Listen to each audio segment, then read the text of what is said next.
Olá a todos, o meu nome é Marcos Boldrini, sejam aqui bem-vindos ao meu canal.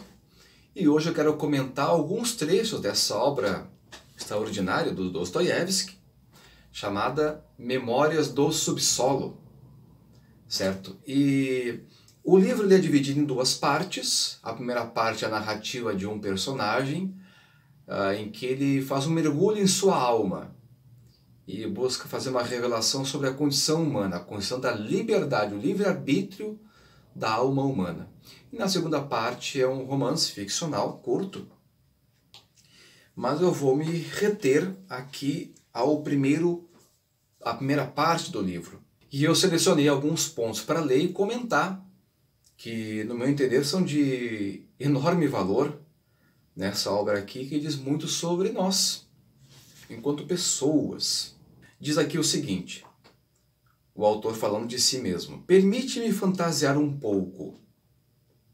Pensai no seguinte: a razão, meus senhores, é coisa boa, não há dúvida, mas razão é só razão e satisfaz apenas a capacidade racional do homem, enquanto o ato de querer constitui a manifestação de toda a vida. Isto é, de toda a vida humana. Então está exaltando a liberdade de desejar, de querer algo.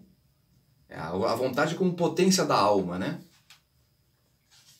Que é o que no fundo nos faz pessoas, capazes de escolher o seu destino. Um pouco depois, na página seguinte: mas pela centésima vez vos repito, existe um único caso, sim, apenas um, em que o homem pode, intencional e conscientemente, desejar para si mesmo algo nocivo e estúpido, extremamente estúpido até. Ter o direito de desejar para si algo muito estúpido, sem estar comprometido com a obrigação de desejar apenas o que é inteligente. Isto é de fato estupidíssimo, é um capricho, mas realmente, senhores, talvez seja para a nossa gente o mais vantajoso de tudo quanto existe sobre a Terra, sobretudo em certos casos. E, em particular, talvez seja mais vantajoso que todas as vantagens, mesmo no caso de nos trazer um prejuízo evidente e de contradizer as conclusões mais sensatas da nossa razão a respeito de vantagens.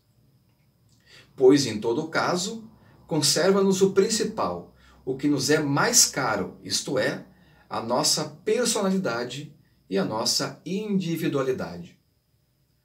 Um pouco adiante, na página seguinte, eu vou concluir essa ideia dizendo aqui o seguinte: numa palavra, pode-se dizer tudo da história universal, tudo quanto possa ocorrer à imaginação mais exaltada.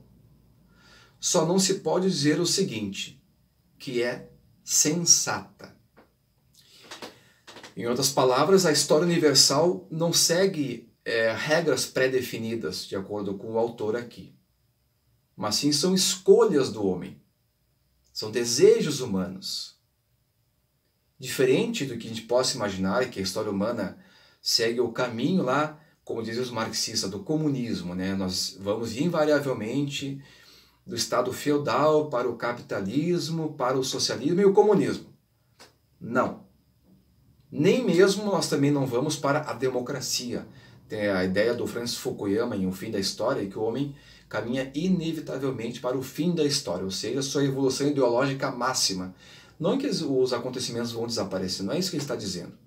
O Fukuyama diz que a história caminha inevitavelmente para a democracia liberal e o mercado capitalista, de acordo com a evolução da ciência moderna. O que também é um absurdo completo. Hoje mesmo a gente não vê isso acontecer. Até mesmo o inverso, inclusive. Porque as pessoas tomam decisões, as pessoas querem coisas que podem ser contra a sua própria sensatez. Essa obra aqui do Dostoiévski não fala a respeito de que o homem é burro ou mau, ou tem algo de essencialmente estúpido em si. Não é isso que ele está falando aqui. O que ele está dizendo é que mais do que sermos racionais, mais do que sermos sensatos, mais do que sermos até mesmo inteligentes, o homem é, acima de tudo, livre para escolher. Quer dizer, não tem nada que nos impeça de, mesmo que aquilo que seja mais óbvio, melhor para nós, o homem não possa escolher o inverso ou pior para ele. Veja bem, por amor, de acordo com a tradição católica, por amor, Deus nos deu o livre-arbítrio. Nós podemos escolher o céu e mesmo sabendo de todo o bem que o paraíso pode nos dar, todo o amor que Deus tem por nós, mesmo assim a gente tem a liberdade de escolher o inferno. Ah, mas como? Como eu não sei, mas o homem tem essa condição. Pode dar o paraíso para o homem, pode dar tudo que é perfeito para ele. E mesmo assim, até por sua condição, até por desejo, até por simples ideias de querer se rebelar, não, eu sou livre, não quero isso para mim, ponto final. O homem pode escolher estragar tudo. Até tem um trecho aqui adiante que ele fala exatamente essa ideia aí, ele coloca exatamente isso no livro.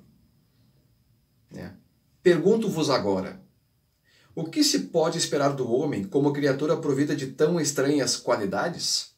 Entre elas, escolher qualquer coisa. Podeis cobri-lo de todos os bens terrestres, afogá-lo em felicidade, de tal modo que apenas umas bolhazinhas apareçam na superfície desta, como se fosse a superfície da água. Dar-lhe tal fartura, do ponto de vista econômico, aí os mundos ideais que os grandes burocratas pensam para a humanidade, que ele não tenha mais nada a fazer a não ser dormir, comer pão de ló e cuidar da continuação da história universal, pois mesmo neste caso o homem, unicamente por ingratidão e pasquinada, há de cometer alguma ignomínia. Ou seja, mesmo no paraíso terrestre, o homem, até por sua condição de imaginar algo fora do paraíso, vai fazer alguma besteira. Isso até por uma questão de probabilidade estatística. Imagina um mundo maravilhoso com essas 8 bilhões de pessoas que existem no mundo, alguém vai fazer alguma besteira. Mas o que Dostoiévski está querendo dizer aqui, ele está dizendo que o homem quererá por si mesmo fazer algo diferente daquilo que o paraíso está propondo para ele. Então tu pode ter toda a perfeição do mundo e mesmo assim escolher o pior. Vê, por exemplo, nas profecias de Fátima. O que Nossa Senhora falou? Eu tanto falo aqui de Fátima nesse canal, né? Qual é a fórmula que ela deu, em linhas gerais, para que o homem tivesse a salvação das almas e a paz mundial? A comunhão reparadora dos 5 primeiros sábados, então oração do rosário, confissão e comunhão, e pela igreja a consagração da Rússia. Certo? E o que nós vemos hoje? Do contrário, ela falou, viria uma guerra ainda muito pior do que aquela Primeira Guerra Mundial, haveria muito sofrimento, os erros da Rússia iam se espalhar pelo mundo inteiro, nações inteiras iam desaparecer da face da terra, e mais almas se condenariam ao inferno, porque a comunhão reparadora promete a nossa salvação pessoal e daqueles que nós também estamos rezando. E o que nós escolhemos? Quer dizer, mesmo numa profecia, nós temos no nosso destino, nós temos a liberdade de mudar o destino das coisas. O destino nunca é destino em si mesmo. Não, a coisa está assim determinada e ponto final. Não, não, não, não, não. Fátima é a prova disso daí.